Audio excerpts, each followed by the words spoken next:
Assalamualaikum warahmatullahi wabarakatuh. I wish to all. For this assignment, we will be presenting about reflective thinking, and the topic that we chose is fluid imbalance diarrhea. Our group consists of 6 members, which is Nofakira, Shazwani, Nuri Nabila, Amira Irina, Noshahira, and me and myself, Nazaris Arana binti Zaini, will be explaining about the introduction of diarrhea. First thing first, we have to know what is diarrhea. Diarrhea is frequent, loose, and watery bowel movements. Bowel movements, also called stools, are body waste passed through the rectum and anus. Stools are the remnants of your digestive system absorption of nutrients and fluids from what you eat and drink. Stools will be loose and watery if your body does not absorb the fluids or if your digestive system creates additional fluids. Loose stools are heavier and contain more water, salts, and minerals than firm stools. Next, we'll be moving on to physiological function of diarrhea. Diarrhea is associated with a shift from the usual net absorptive state of water and electrolyte absorption to secretion. An osmotic force acting in the lumen to move water into the gut or an active secretory condition created in the erythrocytes can cause such a derangement. Furthermore, let's talk about types of diarrhea. Diarrhea that lasts a short time is called acute diarrhea, where it is common problem and usually lasts only 1 or 2 days, but it may last longer. Meanwhile, diarrhea that lasts for at least 4 weeks is called chronic diarrhea. Chronic diarrhea symptoms may be continual or they may come and go. Your healthcare provider may describe your diarrhea based on causative physical mechanism, where we have osmotic. Excessive fluid flow into your intestines, often as a result of excess material that cannot be absorbed. Next, we have secretory, where lack of fluid return from your intestines back into your body. And lastly, motility issue due to a problem with the movement of your intestines, which can result from nerve damage or muscle dysfunction. Now I will give to the next presenter. Assalamualaikum warahmatullahi wabarakatuh. My name is Amira Irdina binti As'ari with metric number 2112722. Want to present about causes of diarrhea. First cause of diarrhea is virus. Most of children got diarrhea by the virus. The common virus that attack children until they get diarrhea is rotavirus. The children will be dehydrated and need to be hospitalized and can even die when they have been attacked by rotavirus. There is no specific medicines for this virus, but researchers found that breast milk can prevent children from diarrhea. This usually takes around 3 to 8 days to cure from this diarrhea. Next, medicines also can cause diarrhea. For example, antibiotics such as ampicillins and lincomycin. This happens because of antibiotics will destroy both good and bad bacteria in the gut. It will disturb the natural balance of bacteria in the intestine. This diarrhea will clear up within a few days after you stop taking antibiotics. Prolonged usage may lead to death because a bacteria named Clostridium difficile would grow and produce toxin in our body. I think that's all from me. Thank you. Assalamualaikum warahmatullahi wabarakatuh. I'm Nuri Nabila binti Muhammad Rusli with metric number 2114366.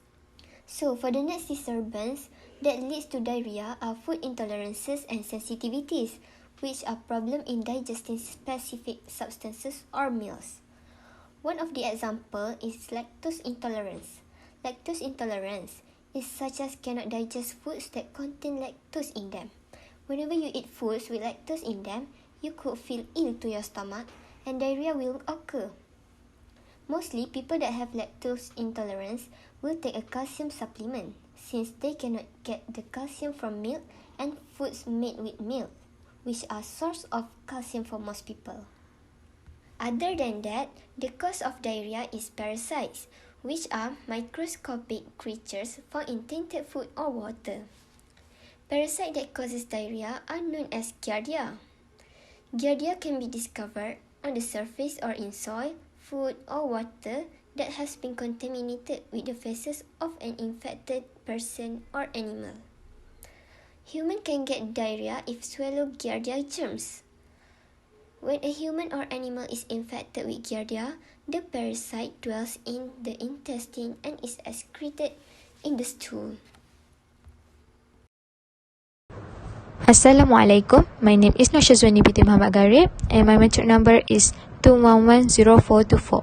I will continue with the reflection on diarrhea and my opinion regarding the disturbance.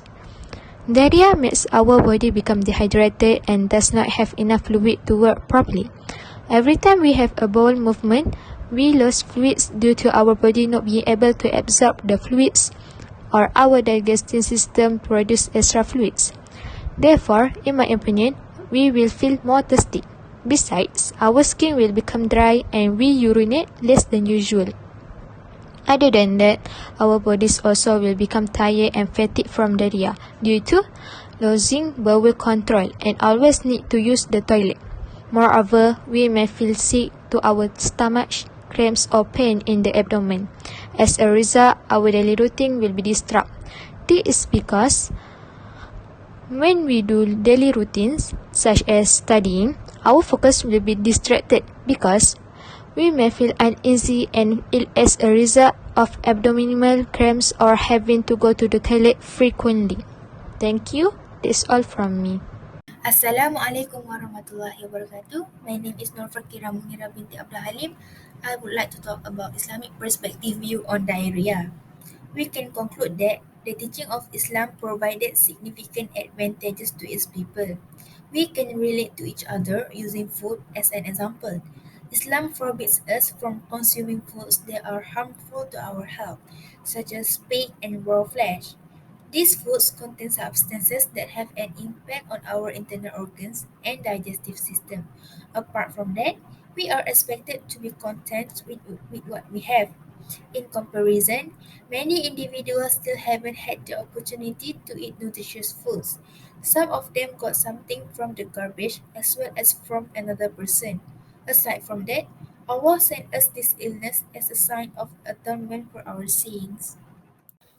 Assalamualaikum warahmatullahi wabarakatuh. My name is Nusyairah binti Muhammad Azmi, number metric 2113376. So, for the conclusion, diarrhea is a serious disease which one of the intestinal-related diseases caused by food intolerance and sensitivity, antibiotics, viruses and parasites that bring problems to the digestive system. Diarrhea can be classified into two types, which is acute diarrhea and chronic diarrhea. Persistent diarrhea will cause dehydration and body fatigue, where it will have a negative effect on our body. Moreover, for the treatment of diarrhea is drink plenty of water and avoid dairy products. Lastly, to prevent from this happening is wash your hands before eating, avoid eating food that you are allergic to, and medicine that cause diarrhea, and drink clean water or boiled water. In Surah Al-Baqarah, verse 168, Allah mentioned that, O people, eat from a source that is lawful and good to you from what is in the earth, and do not follow the footsteps of the devil because the devil is clear enemy to you. And not to forget, this is the list of our references during this assignment.